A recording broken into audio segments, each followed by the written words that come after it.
Hey, good evening, everybody. Unlock the Middle's Navigating Leadership is here to talk with you all about ways that we celebrate and recognize student achievement. Chris Starcheski, I'm the principal at Dudley Middle School in Dudley, Massachusetts, alongside my good friend, colleague, and co-host, Dean Packard, the principal of Charlton Middle School. We've also got AJ, Dr. Fredrick White, Joe, and Josh. Let's kick it to Dean to talk about our night, and then we'll fly around real fast, and then we'll get down and dirty here. Sounds good. Dean, how are you? Happy Sunday night to all of you guys. Chris, great job with the lead-in, brother. I knew you had it in you, okay? We'll shift that up next week, and we're really going to – I'm a wallflower, man.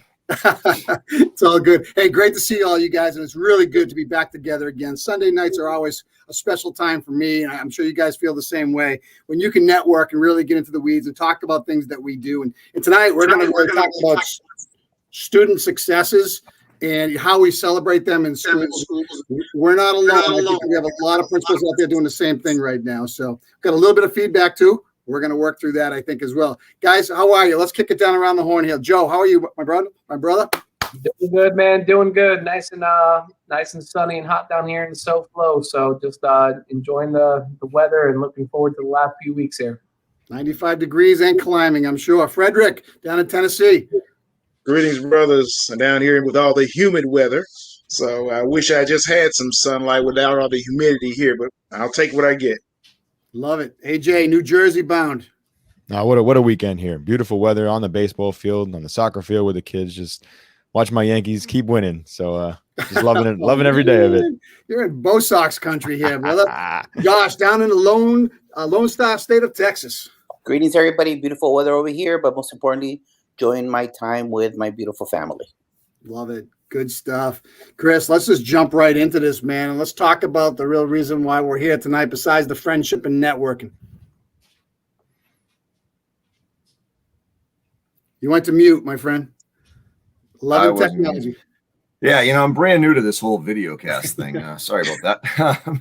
Hey, we talk all the time about ways that we recognize and celebrate our faculty, staffs, and our colleagues. And tonight we're really going to be digging in a bit to talk a little bit about celebrating student achievement and how we recognize, that achievement, whether it be, on the ball field, in the classroom, in other areas, up on stage, performing arts and the like. So, one of the things that we'd like to understand a little bit about, we've got some significant expanse of coverage geographically here, Dean. What is it that's going on currently in schools, in your districts? What is it that you currently do to recognize and celebrate student achievement? Let's kick it down to Texas with Josh. I think the most important thing is actually doing it. Whatever it is, whatever you feel comfortable within your sphere of influence, is that you establish that with patterns of behavior. That's my number one thing always, is a pattern of behavior, that once you start something, you don't stop doing that thing. So one of the current things that I believe that's been a successful tool for the last couple of years for myself has been to always acknowledge the kids every Friday. At my previous campus, it was every Wednesday. But every Friday you acknowledge them, but you need to acknowledge the kids, and there are customers and their parents are customers, where they live. And these kids live on social media. And if you're not on social media, you're still renting your movies at Blockbuster, and you're still buying your pants at Montgomery Wards, because that's where our customers are. The Generation Z is not on Dittos. Generation Z is not at Blockbuster. They're on TikTok. They're on Instagram. And so we need to reach out to them, because that's where they're living. We know that. That's why we have issues with the cell phone. We need to make sure that we make the cell phone a positive thing for culture and climate. So one of the things that I think that's been a successful pattern for me has been that acknowledging the kids every Friday. And after that, every Friday, I just finished writing them thank you cards. So I also mail them thank you cards, and also mail them birthday cards. Those kids that upcoming week, I mail them their birthday cards. And another thing that I like to do is every Monday, I wrap up 3 lollipops, and then I put a positive message on one side of the lollipop. I put, have a great week. with ganas, and then the other one I put a quote. I write about what the average SAT is. I tell them that they could pass their TSI. I write different things so that whenever they get it, it's kind of like a fortune cookie. Every week they get a different message from me. But it's not about doing that thing. It's about consistently doing that thing. And that's what changes climate and creates a culture. Because then if other people see you doing it, in other words, your team members, they're going to be doing different patterns of behavior that create a positive culture within the bloodstream of your hallways. Josh, I love it. Absolutely love it. AJ, thoughts?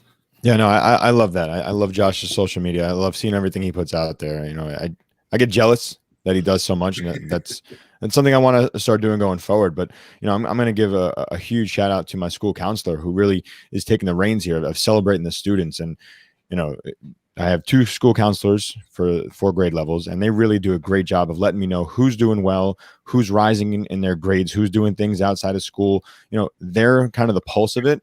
And then it allows us to kind of just jump in there and say, hey, here you're doing some great things. You know, and I like to do that face to face. I'm trying to visit the kids in the classrooms, get them in the hallway and just give them the heads up that, hey, we know what you're doing.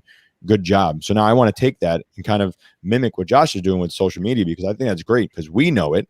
But I think now everybody else needs to know it. I think the teachers need to know it and the students need to know it, because then they get a little bit jealous and they start saying, oh, I want to do that too. I want that recognition.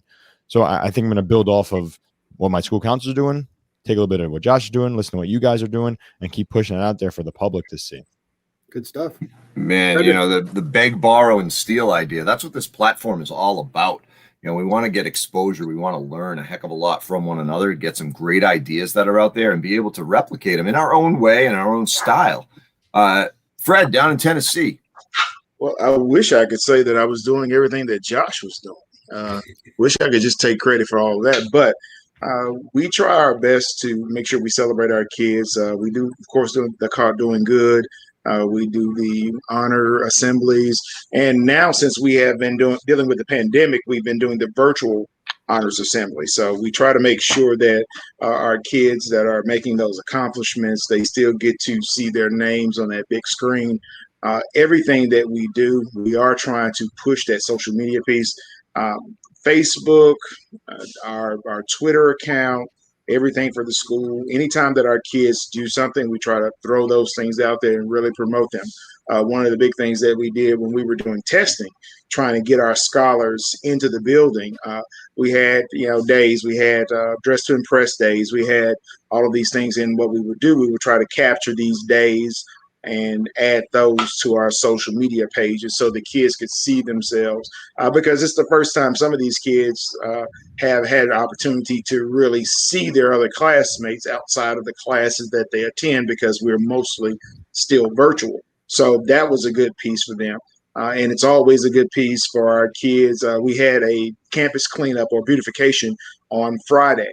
And we posted the images and all of the things that the kids were doing on social media for that. So anytime our kids do anything remotely positive, we want to make sure that we put that out there on our platforms and we celebrate those kids. One of our kids just won state championship in her event in track.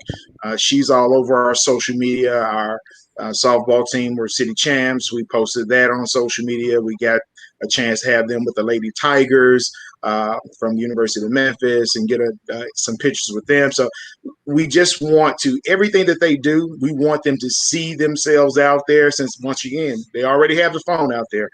So they can actually just be proud of some of the stuff that they're doing school related. So I'm still trying to get like Josh. Not quite there yet, but I will be. We will be. And I have to give all the credit to my AP. My AP is fantastic. She and my facilitator and my optional coordinator, they're the heart and soul of my building for me. They're the ones that make sure I don't lose touch at any given point. So yeah. It's nice to have that team behind you and in front of you at times to really kind of guide you and not get you distracted from where we're at. Hey, before we come over here to Dudley Charlton, Joe, down in Florida, celebrating student achievement. We do a lot of the same things that you guys were talking about. We had the student of the week. We do 2 by grade level every Friday, where I get on the every morning I'm on the PA. Josh loves that. get on that morning in the PA. And, Fridays are even more exciting because we do Student of the Week, and I get excited to do a little Addams Family theme around there and get the kids all pumped up and come on down. We have our 9-week quarter parties that got trimmed a little bit this year just based upon the whole COVID and social distancing thing. But our 9-week parties where we really just kind of celebrate, let the kids let loose and get it on, because we wanted to have something a little bit more as opposed to end of the year. We wanted to make sure it was a little bit more, so we could celebrate and break those things down. And one of the things that we like to do, and I talk to the teachers about, when we talk about, how these Student of the Weeks are chosen, it's not necessarily about doing everything that you've asked them to do. It's about, the character truly defined is, in my opinion, is what you do when someone's not looking.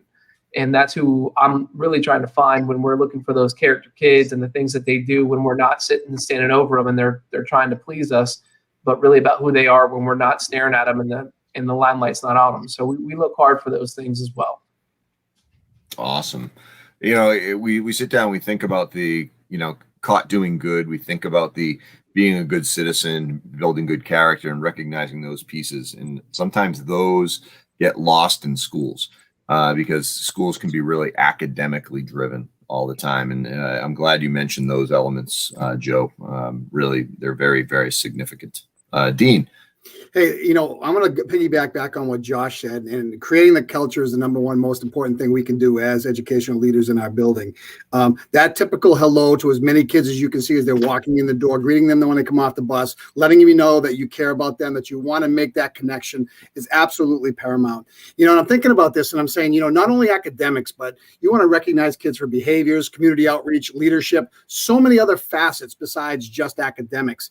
And my mind quickly goes to, what about those kids who aren't those high achievers? How do you recognize those kids are the middle level that are just moving up the scale, or those kids who have struggled, whatever it was in friendships and or other places, and they've made those leaps and bounds? So you want to recognize kids for who they are and where they are in as many facets as you possibly can.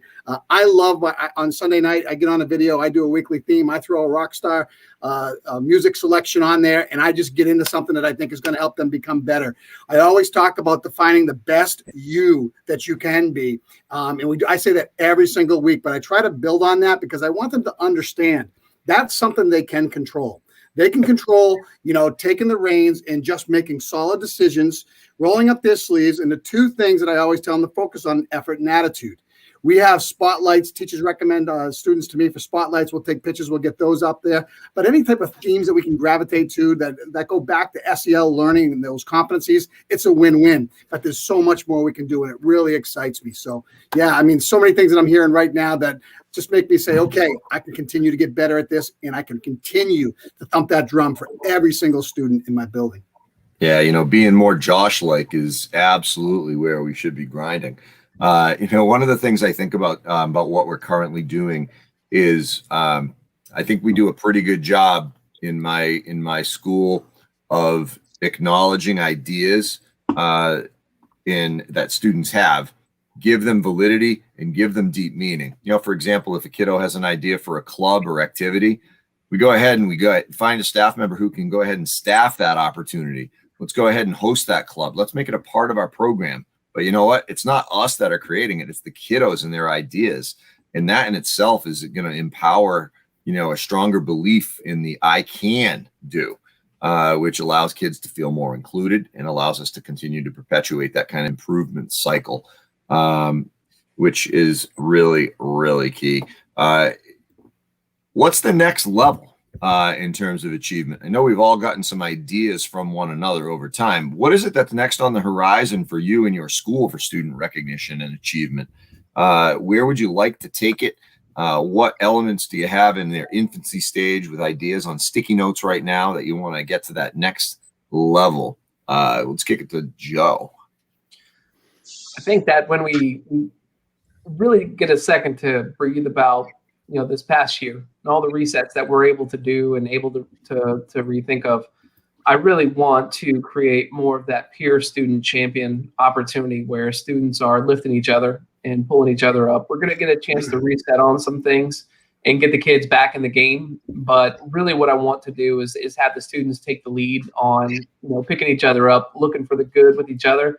And there's some ideas that I had in mind in terms of scribble down and things of that capacity, where we just have that eagle searching for another eagle roll and stuff like that. And when you soar, you could find them, kind of deal. So we're working through some of those pieces to see how we can do it. Because sometimes, really a kid lifting up another kid, bringing them up, is just a good way to find that character as well. And sometimes it takes a little effort for them to lift each other up. And that's what I'm hoping to do as we come back in for next year, because a lot of kids are going to need some true help. When you think about your sixth graders this year, some of them have probably never seen your building. Then you're going to have a whole new group of sixth graders coming in next year. So there's really 2 grade levels who need a huge welcome back to school and how we get it going. And really your eighth graders from last year, will be a whole year out of school. So there's a lot of things we got to think about, but I really want to see the kids lift each other up. Everything I'm seeing in society right now, we don't see enough of the kids pulling each other up and pulling each other through, or adults, so to speak. They're seeing so many negative things on the media and all those fronts, but there's not enough of the things that are lifting things, each other up. So I'm looking to just find that I don't mean to say we are the world kind of deal, but just something to bring us together. I like it.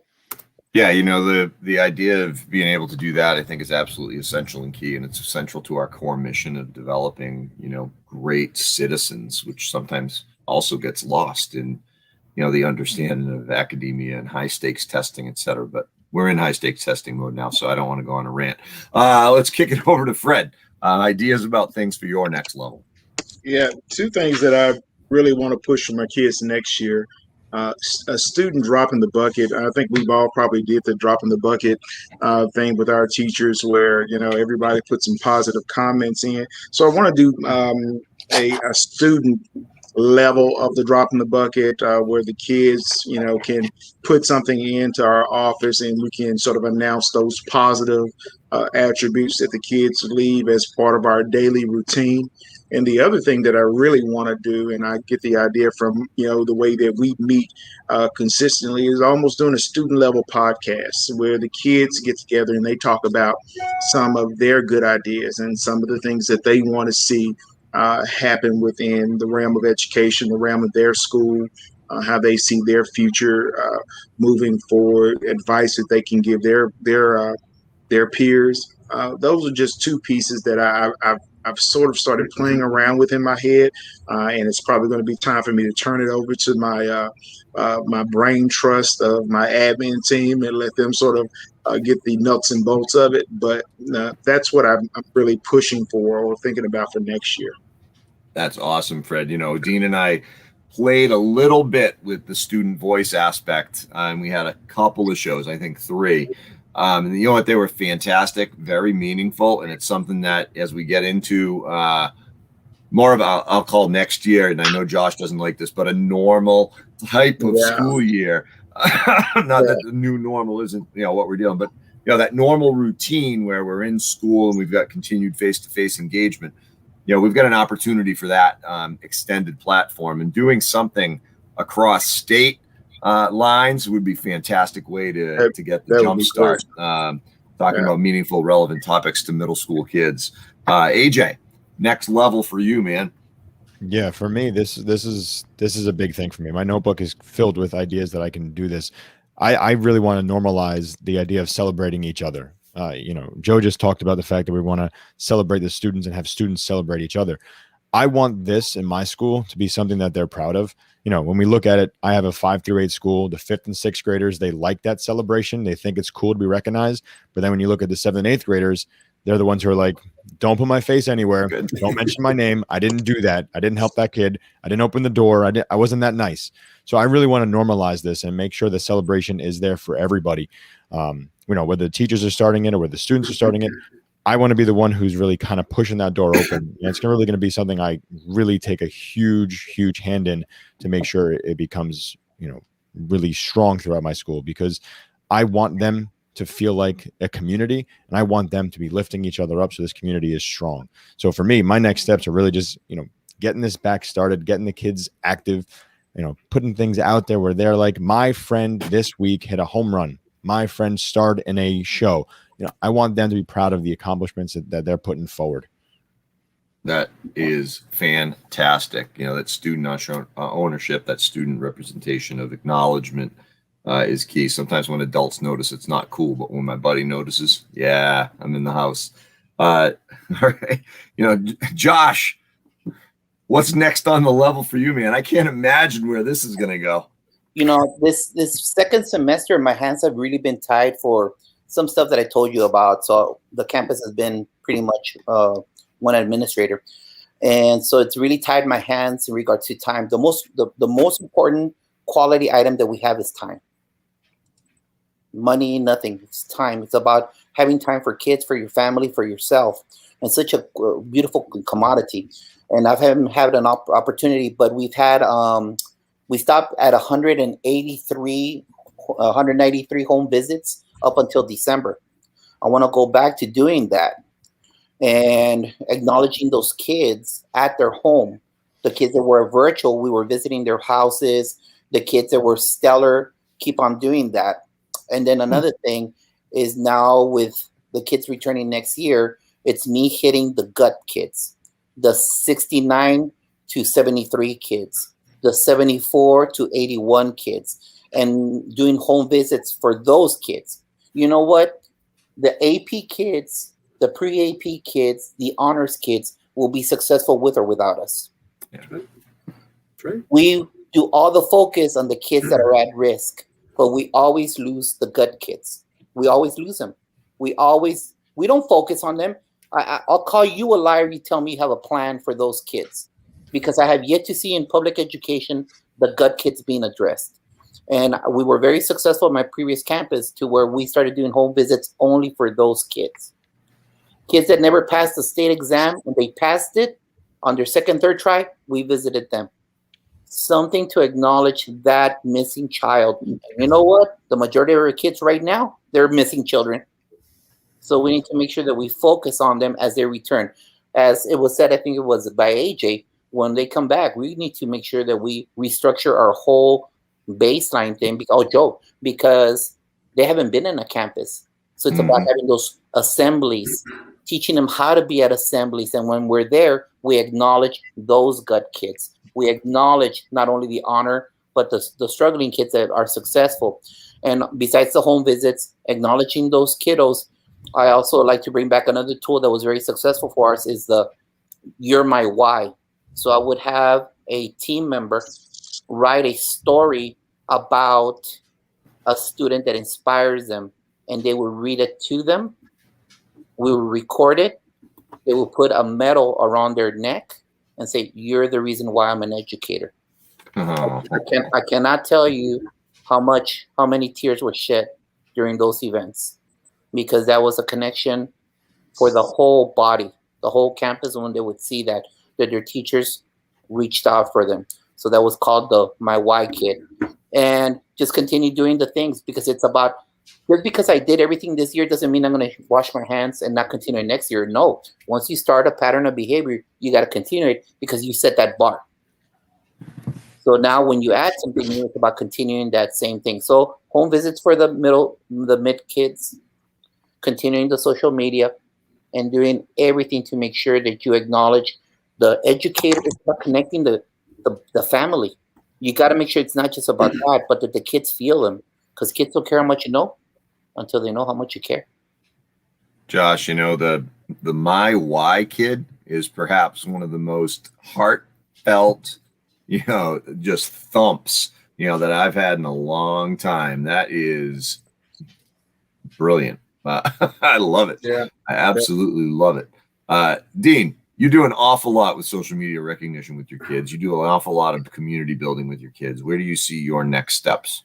Well, first and foremost, just a quick message to anybody who's watching out there. Feel free to put your comments in the comment section. We'd love to hear what you're doing. You may not be part of the show live, but your comments are very important for anybody else who might be watching.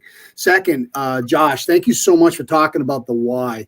I dig a little deeper and I talk about purpose, because you know what? Every child that walks in the building, besides their why, has to have a purpose of why they're going to get through that day. And the more we clearly define what that looks like, the better off they're going to be across the board for the learning community. Now, Now I got to tell you something that's kind of cute. I was in a chorus class the other day, and I walked in, and they were doing this little dance on the stage while they were singing. And the brilliant idea that I had was, I'm going to create a TikTok for my school this week. I don't have a TikTok at this point in time, but they've given me 1 week to get it going. And we're going to put out a video next week of Mr. Packard and these cute little 5th and 6th grade kids just getting me on stage and making me do something fun. Now, that has just as much power as going out and trying to, just recognize a certain sector of kids. Again, everywhere we turn in our buildings, there's a child that needs a champion. And that's what we have to remember. And if we remember that in every decision that we make, in every solution that we bring forth, guess what happens? Positive things happen for kids. That's what excites me the most about this. I want to get to the level where I can hand the reins over. And we talked about this a little bit in our pregame. I want kids to be able to articulate curriculum. I want kids to be able to problem solve when it comes to emotions. I want kids to be able to have a voice that sets the tone for the week when it comes to theme-based or thematic-based things that we're trying to do. We can read a book. We can do a lot of things together. But when they take control of the moment, kids, guess what happens to your school? It just becomes a powerful place for learning, because it doesn't become autocratic at that point in time. It becomes self-serving for the individual students. That excites me. That's where I want to get. Coming out of post-time COVID, yeah, we got some work to do, okay? But I do think that platforms like this, allowing this type of dialogue, really inspires me to say, okay, you know what? I can roll my sleeves up and I can continue to grow here, because our kids deserve it, our faculty deserves it, and our community deserves it, because our story needs to be told every single day. Well, hell, Dean, that kind of sums up our final topic that we were just going to go ahead into, talking about where do schools go, next level with student recognition and achievement. How do we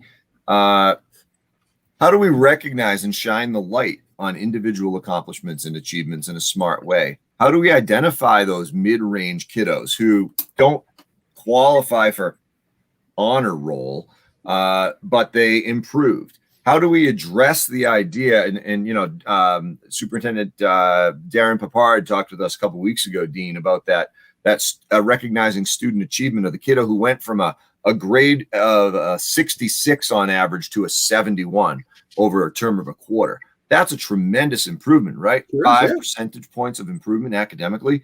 How do we get into a habit of recognizing kids, identifying their passions, identifying opportunities for them to become better? What can schools do? Dean, let's start it out.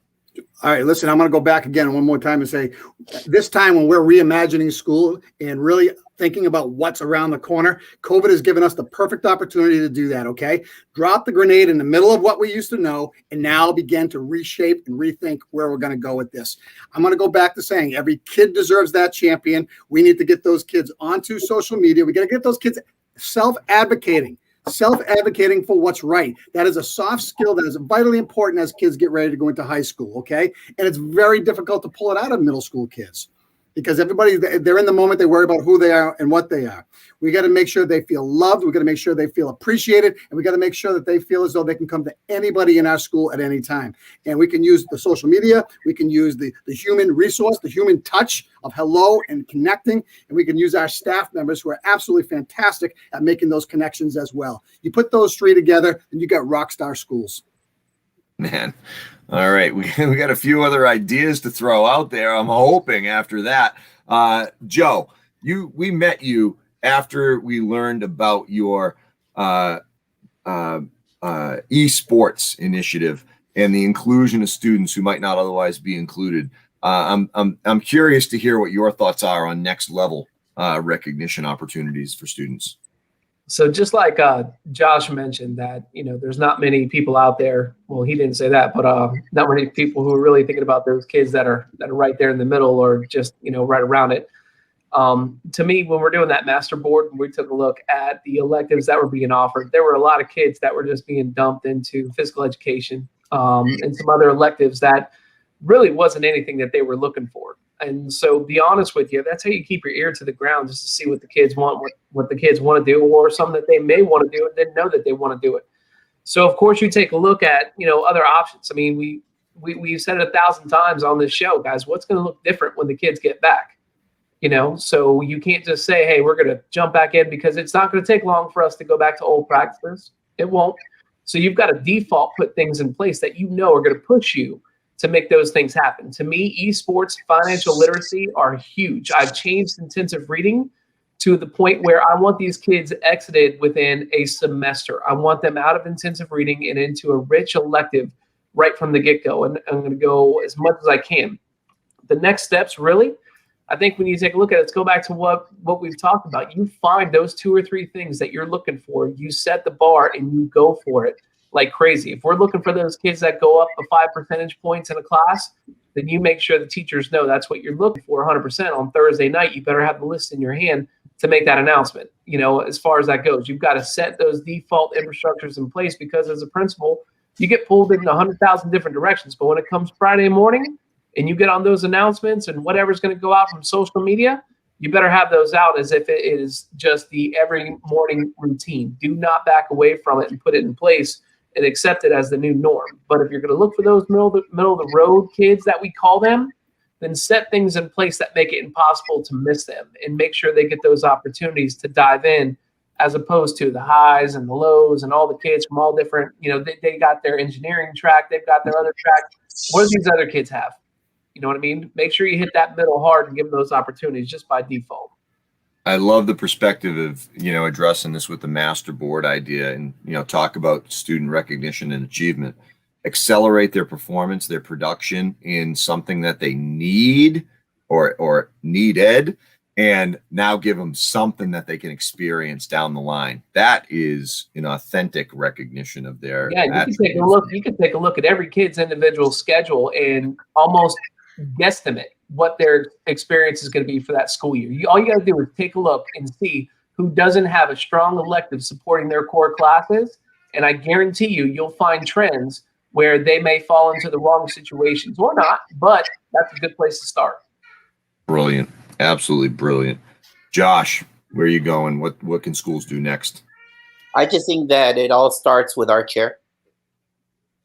I cringe when I'm in meetings in the past, current, and I cringe when people that share the same chair as I do say or make comments like, "Oh, I'm too busy for that," or say, "We'll do it," and they just do that little shotgun. Or say, well, I'm not even on social media. I'm not going to do that. That's my time. It makes me cringe, because then those are the same people that say, oh, it's all about the kids. If you really want to do something, you're going to find time to do it. If you really want and are truly invested in seeing the culture of the campus change, it all starts with our chair. And you know what? It's about spreading it not only to the A kid, not only to the middle kid or the at-risk kid. It's about being in our chair at the choir concert. It's about being at the orchestra concert. It's about being at the cheer camp. It's about being at a play at another campus. Because when you travel to see your kids, that is just platinum. And when you promote that you were somewhere else, it's not about you, but promoting their effort of all that time practicing, and they represent your school across your chest, and you're there to say, I got your back. You just build money for the whole campus. And then that inspires other team members to go to that campus. And I cringe when people sigh when they say, oh, I got to go there on Saturday. Yeah, you chose to be a leader. You wanted that chair. Go promote your kids, because you know what? They're working hard for you to bring you a district championship. They're working hard for you to bring you an area championship. They won a one on UIL orchestra for you. So then you put in the time, because they didn't go and grab you from the classroom and say, here, you're a principal. You interviewed many times. You wanted that chair. That means that the feelings of the sponsor, the coach, the parents that take the kids to practice, they're on your shoulder, and they need to know that you care, because adults and kids don't care how much you know until they know how much you care. How much they care. You are 100% spot on. AJ, other areas of focus for schools, next level. Where do we go?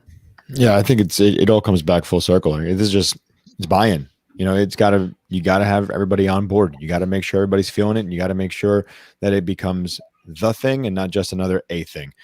Just listening to what you guys are saying, like there's so many things that we have to adjust to, and it's not going to just be I want to acknowledge a student, and then all of a sudden next week we forget to do that. You can't skip the announcement. It has to be there. We have to show the teachers that this is really important to us, and this is really important to our school and to our students. It's going to continue to resonate in those hallways.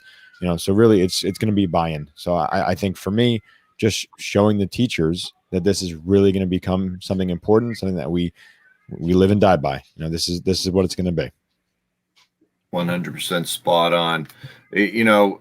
The one thing that I'm taking away from tonight, gentlemen, is the idea, and to the folks who are commenting, that it's ultra important and imperative for us to be able to not only lead, as Josh mentioned, but acknowledge all the effort, the attitude, the belief systems that are coming into our buildings every single day. It can't be done in isolation, and it can't be done, without significant emotional strings attached to it. Because when they feel the emotion, they understand when you talk to them in the hallway and you're smiling and you're engaging with them, the kids and the faculty, they understand that you are actually experiencing that feeling. The idea of empathy is really key. And the more that we are able to acknowledge the whole child, going back to our mantra as middle level educators, we've got to find ways to showcase individual talents and abilities. I love having assemblies where we were able to go ahead and ask a kiddo who's, great with Taekwondo, totally unrelated to school, right? But talented as heck. Get out there on the gym floor during the middle of that pep rally or that assembly and go ahead and break some boards and show some flips and show some moves. I mean, that is significant talent, right? You get the kiddo who's in jazz band, who's got an amazing trumpet or amazing clarinet or great percussion skills. Showcase that, embrace it, and blow it up, because that is what schools are about. It's not just about reading, writing, and arithmetic. Don't get me wrong. Those are hugely important, but we're developing future. We're developing high school students. We're developing the future of tomorrow. And without acknowledging all those individual talents, students can become to feel lost and not as if they belong. And, that can be a real scary place as somebody who felt he had to conform and get the A's and the B's back, in junior high days. Looking back on that, I wish I knew how to speak to my teachers the way I do now. And I would have told them there's a hell of a lot more to me than my math ability and my writing. Trust me. Anyway, last thoughts around the horn. Hey, if you think about it for a second, though, you want children leaving, clamoring to come back to school. And the only way you do that is by creating opportunities. We're not in the business of just math, science, ELA, and social studies. We talked about that before. We're in the business of building kids and building skill sets. The learning will take care of itself. Dr. White, did we forget you on the last one? If we did, I apologize. Oh, that's not a problem. I think that was my fault, man. No problem. No problem. I think the only thing that I would even add is just making sure that we change the mindset of who we celebrate, and not just, as we said earlier, those top achievers. We have those kids that make those increases from failing to passing, and they only make it by a few percentage points.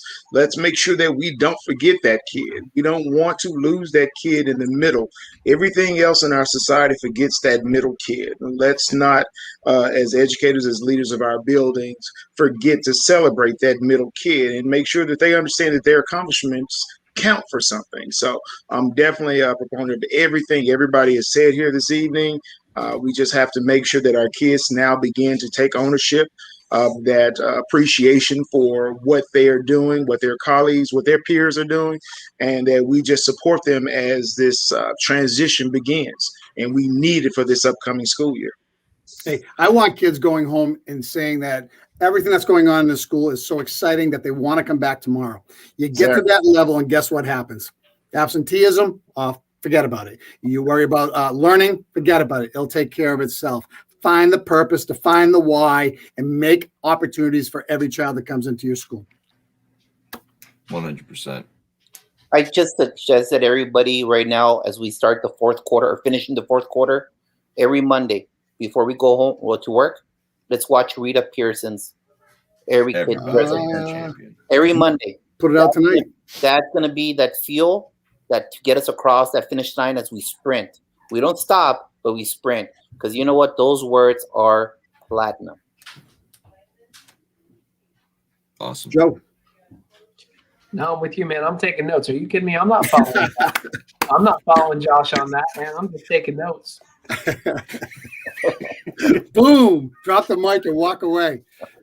AJ, any last thoughts for us here, man? No, just keep pushing forward. You know, you guys are all spot on. You guys are outstanding. I'm learning from you guys. I'm taking notes here, but just keep pushing forward. Just keep making that change to your school. Make it a place where kids feel welcome and loved, and like they want to come back every day, like you guys just said. That's all we can do. Awesome, awesome, awesome. Dean, take us on home tonight. Hey, listen, it's been great to catch up with all you guys once again. Navigating leadership. Every single time we have this, I walk away with 4 or 5 new ideas. It is refreshing. I am super stoked to start the week. And I'll tell you what, my mind will continue to spin with new ideas. And that's the beauty of this type of forum. We welcome all types of feedback in the chat section. Hope more people in the future will come on. And yeah, we're going to expand this roundtable. So if you're watching this, please DM us directly if you want to be part of this, okay? We do reach out to a lot of people. Sometimes it's difficult to get people in, but at the end of the day, once you're here, you become hooked, because this is what it's all about. Networking, coming together, and not recreating the wheel, but redefining what works best for you and kids. And there's the true rock star right there. That's why we do what we do. Right there. Right. Good stuff. Sign us off, Chris, because that's your signature move. All right, man. Well, gentlemen, as always, and to all the folks out in the chat, educators are chiming in from all over tonight. Thanks so much for joining us tonight for Navigating Leadership. I am just so super stoked to get in Monday morning. I am going to watch Rita Pearson's video tonight, Josh, and get myself fired up and ready as we get to moving towards Memorial Day weekend and the unofficial start to summer. Everybody out there, unlock the middle and be well, be better all the time. Just keep on chugging along. Josh, AJ, Joe, Fred, Dean, have a great night, gentlemen. Rest well, and we will see you all real soon. Take care, everyone.